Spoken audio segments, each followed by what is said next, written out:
Good evening, my fellow Albertans. With the new budget approaching and a shifting geopolitical landscape, I wanted to take some time to speak with you about how your provincial government plans to navigate these challenges while ensuring Alberta continues to prosper. I'd like to start with the good news. The Alberta economy is once again booming. We are leading the entire country in virtually every economic category, from job growth to investment to GDP to wages. The Energy Agreement, or MOU, signed with Ottawa last year, has eliminated both the destructive oil and gas production cap and the net zero power regulations. These two victories alone have had an immediate supercharging effect on our economy. In just the last few weeks, we have had tens of billions in new projects announced, including several new AI data centers, the expansion of TMX and other pipelines headed west and south, and a final investment decision by Dow Chemicals on their multi-billion-dollar plastics facility. And that's just the start. In the coming year, we expect tens of billions in data center and power generation announcements, oil production facility expansions, and approval from the federal government for a 1 million barrel a day pipeline to our west coast bound for Asian markets. These investments will create a massive number of new jobs for Albertans and will prime the pump, so to speak, for more investments in all sectors of the economy, from agriculture to tech to tourism to aviation and everything in between. It's an exciting time for our province. However, we have a very serious growth and budget challenge that must be addressed. In the year I became premier, the price of oil averaged $90 a barrel US. These strong oil prices saw our budget enjoy royalty revenue of over $25 billion and a surplus of around $12 billion, which we used to build up the Heritage Fund and pay down provincial debt. Since that time, however, the price of oil has fallen by over $30 a barrel to around $60. Each $1 drop in the price of oil means roughly $750 million less in oil royalties for the province. The result? What had been a $12 billion surplus in 2023 at $90 oil has turned into a large budget deficit at $60 oil. This is not the first crash in oil prices our province has faced, nor will it be the last. What is unique about the current oil price crash versus others in the past is that our economy today is more diversified, resilient, and still growing despite the drop in oil price. To put it bluntly, people across the country and around the world continue to want to move to our province in very large numbers to pursue job opportunities and prosperity. In the past, Canada's responsible immigration policies, such as those under Prime Minister Stephen Harper, constrained international immigration to manageable levels in Alberta so that our province could keep up with the growth of our economy and population. It also ensured that new immigrants primarily arrived here with highly valuable skills, a good job, and started contributing income taxes the moment they arrived.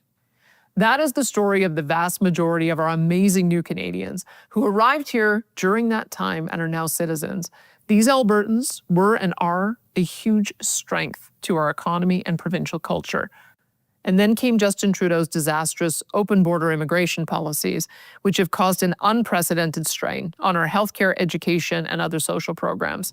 In just the last 5 years of Trudeau's tenure, Alberta grew by almost 600,000 people to more than 5 million, all while Ottawa throttled our most important job-creating industries and prioritized immigration away from economic migrants and instead focused on international students, temporary workers, and asylum seekers. Adding 600,000 people in 5 years is like adding half the city of Calgary or Edmonton in 5 years. Although sustainable immigration has always been an important part of our provincial growth model, throwing the doors wide open to anyone and everyone across the globe has flooded our classrooms, emergency rooms, and social support systems with far too many people, far too quickly. As just one example, our student population has skyrocketed by more than 80,000 students in just the last 4 years, and more than 140,000 students now having English as their additional language. Is it any wonder that our teachers and students are struggling so much with classroom complexity and crowding? To sum up our budget challenge, low oil prices combined with an out-of-control federal immigration policies are together driving unsustainable budget deficits, not just here, but across the country. That's the problem. So what's the solution? Today, I want to share with you a 3-part strategy to address this budget challenge without resorting to deep and disruptive cuts to core social services. The long-term strategy was announced last year. Our government has already initiated an investment plan to build the Alberta Heritage Fund to more than $250 billion by 2050. We are already ahead of schedule. By reinvesting rather than spending interest earned in the fund each year, and investing the bulk of large surpluses in years with high oil prices, like we saw in 2023, our government has already doubled the Heritage Fund from roughly $16 billion in 2021 to almost $32 billion today. That's how quickly you can move the dial. We just have to stick with it. If future Alberta governments continue with this strategy through to 2050, the annual interest earned on the Heritage Fund each year will ensure we can weather any short-term dip in oil and gas prices and non-renewable resource revenue. When we reach this goal, Alberta will be forever free from its over-reliance on oil and gas revenues. We need to stay the course. In addition to our long-term strategy, our government also has a medium-term strategy to double Alberta's oil and gas production and exports to more than 8 million barrels a day by 2035. Doing so will allow us to secure higher resource revenues for our budget, even when energy prices are lower like they are today. And when energy prices bump back up, our province will see large surpluses, which will help us to reach the $250 billion by 2050 Heritage Fund target that I just outlined. That is why our government will continue to work diligently on implementing the energy agreement signed with Ottawa to build 1.3 million barrels per day of additional pipeline capacity to the West Coast, while also working with our great Canadian pipeline companies to expand pipeline capacity headed south. We will also continue to work on our agreement signed with Ontario to send hundreds of thousands of barrels of Alberta crude to their refineries and explore opportunities to unlock deepwater port access for our energy resources in the Maritimes, Quebec, and the Hudson's Bay. Alberta will double our pipeline capacity over the next 10 years, and our oil producers will grow and fill that pipe. We will not permit Alberta's and Canada's most valuable resource deposit, worth almost $10 trillion, to remain in the ground to the detriment of millions of Canadians. That's not going to happen. Now, having a medium and long-term plan is very important. However, what are we going to do about our budget situation in the short term? After all, we can't just sit by waiting and hoping for world oil prices to recover, nor can we trust the federal government to manage our immigration system in the best interests of Albertans. So here's the short-term plan. First off, our government will not be implementing drastic cuts to social services. The approved wage increases for our doctors, nurses, and teachers will remain in place so we can continue to attract the skilled professionals needed to catch up with our growth. Albertans have learned from experience that during times of low oil prices, the key is to limit increases in spending and focus it on building the schools, health facilities, roads, and other infrastructure needed to build a strong and diversified economy with a world-class standard of living. So instead of drastic cuts in upcoming budgets, we will instead be cutting unnecessary bureaucracy, improving efficiencies in program delivery, and prioritizing needs before wants as much as possible.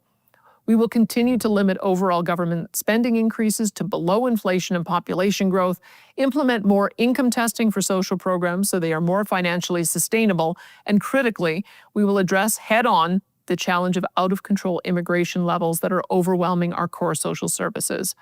The changes we need to make to immigration are a significant departure from the status quo, and therefore I am seeking a referendum mandate from Albertans to implement them. On October 19, 2026, we will hold a provincial referendum primarily focused on how Albertans want our government to deal with the issue of immigration, as well as steps we can take as a province to strengthen our constitutional and fiscal position within a united Canada. These were, far and away, the issues most strongly identified by Albertans during last year's Alberta Next panel, town halls, and online submissions. And in my view, it is time to act on them. The fact is, Alberta taxpayers can no longer be asked to continue to subsidize the entire country through equalization and federal transfers, permit the federal government to flood our borders with new arrivals, and then give free access to our most generous in the country social programs to anyone who moves here. This is not only grossly unfair to Alberta taxpayers, but also financially crippling and undercuts the quality of our healthcare, education, and other social services. The October 19th referendum will therefore include the following questions. Number 1, do you support the government of Alberta taking increased control over immigration for the purpose of decreasing immigration to more sustainable levels, prioritizing economic migration, and ensuring Albertans have first priority to new employment opportunities?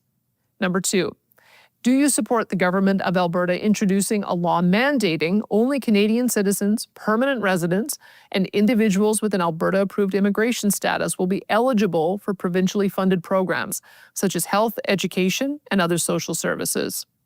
Number 3, assuming that all citizens and permanent residents continue to qualify for social support programs as they do now, do you support the government of Alberta introducing a law requiring all individuals with a non-permanent legal immigration status to be resident in Alberta for at least 12 months before qualifying for any provincially funded social support programs? Number 4, assuming that all citizens and permanent residents continue to qualify for public health care and education as they do now, do you support the government of Alberta charging a reasonable fee or premium to individuals with a non-permanent immigration status living in Alberta for their and their families' use of the healthcare and education systems? Number 5, do you support the government of Alberta introducing a law requiring individuals to provide proof of citizenship, such as a passport, birth certificate, or citizenship card, to be eligible to vote in a provincial election? To strengthen Alberta's constitutional and fiscal position within a united Canada, we will also be asking you the following questions on the referendum ballot. Do you support the government of Alberta proactively working with other willing provinces to amend the Canadian Constitution in the following ways? A, have provincial governments and not the federal government select the justices appointed to provincial King's Bench and appeals courts. B, abolish the unelected federal Senate. C, allow provinces to opt out of federal programs intruding on provincial jurisdictions such as health, education, and social services without losing any of the associated federal funding for use in their own provincial social programs. D, better protect provincial rights from federal interference by giving a province's laws dealing with provincial or shared constitutional areas of jurisdiction priority over federal laws when in conflict with one another.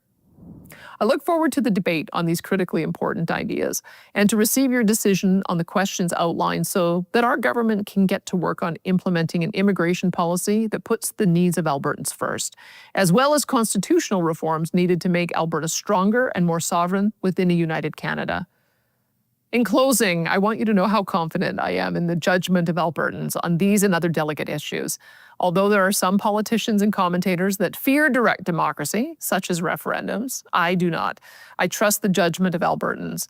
I know that as a province, we will thoughtfully ponder, debate, and ultimately come to a wise decision on these questions that will benefit our families and our fellow Albertans for generations, just as we've always done. May our beautiful province forever remain strong and free. Thank you and good night.